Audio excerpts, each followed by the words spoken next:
Guys, Belladonna here, back with my amazing collection. So we've been doing a little series here on the history of Russian lacquer miniature artworks, and I wanted to pick up where we left off with my last little video on the village of Fedoskino and how it fits into this big picture history here.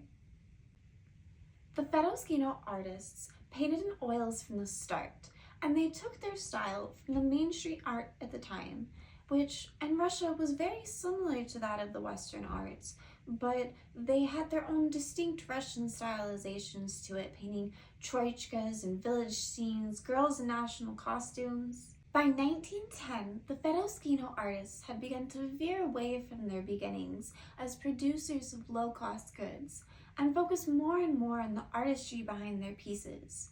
So their goods began to be characterized by underlays of mother of pearl or even gold leaf. This technique gives the miniatures an iridescent sheen and an inner glow, which is particularly effective at bringing to life scenes with things like snow scenes or sunlight or silken draperies. Back in Palekh, it was not until the 1920s, when Golikov gathered the founding group of Palekh artists around him, that the Palekh style was set securely in place for the generations to come. It's very iconic, with beautifully detailed faces, elongated figures, and dignified stances, and consists of vivid colors, typically red or blue, but always on a background of black lacquer. All of the schools of lacquer miniature artwork in the four villages typically paint the outside of the boxes black, the insides red, and detail them in gold, though they do paint over the black to varying levels of effect. This trio of colors, red, black, and gold, is seen as highly symbolic in the Russian traditions and is seen as the base of color and many other types of Russian folk art as well.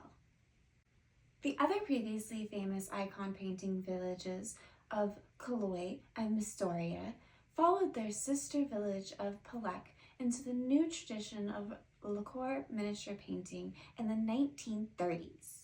The village of Kholui's style is dynamic and colorful, relying on contrast and a depth of perspective, and it often contains superb natural details.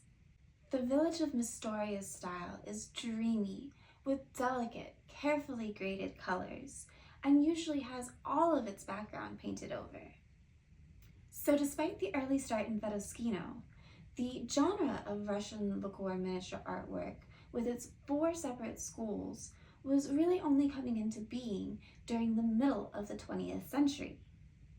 I hope you've been enjoying this next segment in the history of Russian lacquer miniature artwork history, and I hope you stay tuned for the next one. We have 2 more videos that are going to be part of this series, and then we will move on to the next awesome things in my collection.